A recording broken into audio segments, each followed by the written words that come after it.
இந்த உலகத்திலே பார்த்தால் முதலில் தோன்றியது பெண் சக்தி தான். அப்பேற்பட்ட சக்திக்கு இவருடைய குலத்துக்கு இழிவு சேர்க்கும்படியாக நிந்தனை செய்து விட்டார்கள் தேவர்கள். யார்? இப்பேற்பட்டவர்கள் தான் என்றாகம் கொண்ட அறக்கடவுள் யம தர்மராஜன் இல்லையா? அனைத்து உயிரையும் பிரிக்கக்கூடிய ஆணவம், கெருவம், ஆணவத்தில் என்னை விட எந்த தெய்வமும் இல்லை என்று, ஆண் கடவுளே நான் தான் உயர்ந்தவன் என்று பெருமையாகவே ஆணவத்துடன் பேசிக் கொண்டிருந்தான் இல்லையா? பெண் என்று பாராமல் இழிவுபடுத்தி உதாசனப்படுத்தி விட்டார். அவனுக்கு தக்க பாடம் புகட்டவே அவள் மனைவியா இருக்கக்கூடிய நான் என்னமாக உருவம் எடுத்திருக்கிறேன். காலியாக உருவம் எடுத்திருக்கிறேன். இந்த உருவத்தை பார்த்தால் பயப்படுவார். அது மட்டும் கிடையாது, இவருடைய சக்தி என்னவென்று அவனுக்கு தெரிய வேண்டும். அப்படி தெரிந்தால் மட்டுமே அவன் ஆணவம் எல்லாம் அடையும். அது மட்டும் போதாது, என்ன செய்ய போகிறேன்? அவன் ஆணவத்தை கொட்டத்தை அடக்க வேண்டும் என்றால் அவன் மீது என்ன தெரிவிக்கிறேன் தெரியுமா? முத்தை தெளிக்கிறேன், அம்மை நோயை ஏற்படுத்த போகிறேன். அப்பொழுதுதான் என்னை தேடி வருவான். வரும்போது இவருடைய பெருமை, இவருடைய புகழ், இவருடைய கோபம்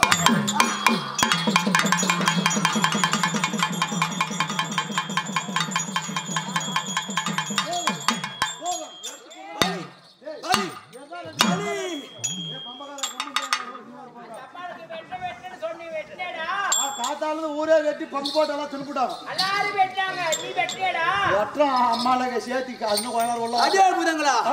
அப்படி ரணபத்திரக்காரர் இருந்தால் மட்டும் போதாது, என் பசி ஆற வேண்டும் என்றால் அவருக்கு நான் முத்தை தெளிக்க போகிறேன். அப்படி ஒவ்வொரு முத்தாக என்னுடைய பெயர் வழிபாடியில் இருக்கும்படினாலே அவனுக்கு பெரியதொரு முத்தை ஏற்படுத்தி யம தர்மராஜன் அவருக்கு நீ அந்த ஊருக்காரியா? இவனுடைய சக்தியை நான் யார் தெரியுமா? நான் எப்படி இருந்தேன்? அக்னியில் பிறந்தான் அவருக்கு தேவையாக இருந்த போதிலும் என்னை உசாரப்படுத்தி விட்டார். அப்படி கேவலப்படுத்தி விட்டார். அவருக்கு தெரிய வேண்டும் என்றால் பெண் தெய்வமே உலகத்தில் முதல் சிறந்தது என்று அவர் என்ன வேண்டும். ஆகையினாலே நான் இப்போது என்ன செய்ய போகிறேன்? அவர் முகத்தில் முத்தை தெளித்தால் என்னை தேடி மனைவியாகப்பட்டவர்கள் என்னை தேடி வருவார். அப்படி வரும்போது அதற்கு தேவையான பாடத்தை நான் புகட்ட வேண்டும் இல்லையா? இப்போது என்ன செய்ய போகிறேன்? அவருக்கு நான் என்ன தெளிக்கிறேன்?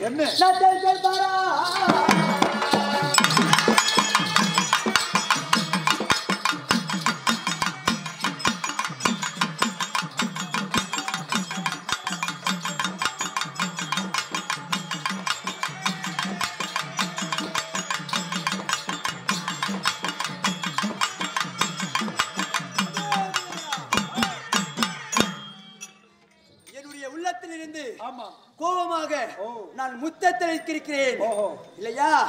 அந்த யமதர்மன் மீது அம்மை நோயை ஏற்படுத்தி விட்டேன். வெந்து வெதும்பி வலி தாங்க முடியாமல் என்னை வந்து பார்ப்பான். பார்த்தால் பிறகு உனக்கு நான் என்னவென்று புரிய வைக்கிறேன். என்னுடைய சக்தி வலிமையை தெரிவிக்கிறேன். இதோ மறுகிறேன் பா.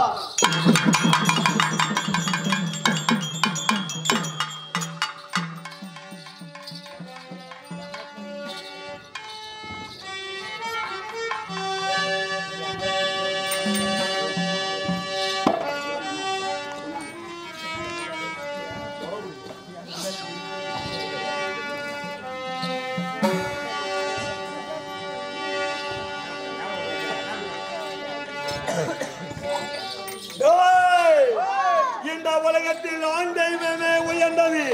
பெண்கள் எல்லாம் நம்ம கீழே தாங்கணும். என்ன சொல்றேன்? நாம தானே உலகத்திலே முதல் தெய்வமா இருப்பது பொட்ட சிங்கலாம் கிடையாது. அது பேசி அப்படி நம்புறது. அடே முதங்களா, இப்போது என்ன செய்ய போகிறேன்? அதோ என் கண் முன்னே தோன்றிருக்கிறான் யம தர்மராஜன் இல்லையா? அவன் ஆங்காரமாக சிரித்துக் கொண்டிருக்கிறான். அந்த சிரிப்பை அடக்க வேண்டும் என்றால் நான் என்ன செய்கிறேன்? நான் இருக்கிறேன் பாரா.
முத்திரை போட்ட உடனே நான் தான் உலகத்தில் முதல் தெய்வம் என்று சொன்ன உடனே என் தேகமெல்லாம் எரிகிறதே. இது யார் செய்த வேலையா இருக்கோ? ஏன் எனக்கு இந்த சோதனை நடந்திருக்கோ? எனக்கு மட்டும் முத்துக்கை போட்டு இருக்குதா இல்ல வேற யாராவது இருக்கிறதா? நானே உலகத்தில் முதல் தெய்வம் என்று நான் பேசினேன். இது யாரா காதல் கேட்டு என் மேல ஏதோ போட்டாங்க. ஒரே எரிச்சலா இருக்குதாடா. என்னன்னு தெரியல சாமி. ஏய் இதையெல்லாம் தீர்க்க வேண்டுமானால் நான் எங்க போகணும்? தெய்வலோகம், பொன்னலோகம், அமராவதி பட்டணம். ஆமா. முப்பேறு கொண்ட நாட்டுக்கு அதிபதியா இருப்பது யாரு? தேவேந்திரன். இந்திர மகாராஜ். தேவேந்திரன் நான் போய் பார்த்ததை உண்டானா யார் இந்த வேலையை செய்தார்கள் என்ற விளக்கம் அவர் சொல்வாரு. அங்க அறியும் அவர் தெரியும். அதனால தெய்வலோகம் வரப்படும். தெய்வலோகம்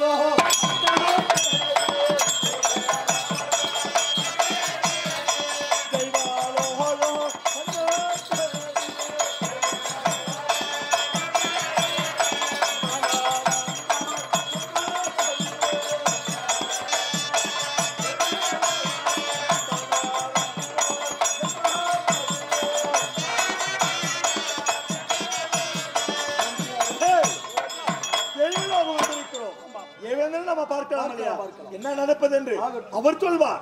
யாராலும் இந்த இது நடந்திருக்கிறது விளக்கம் எதிர்பார்க்க இந்திரனை பார்த்தால்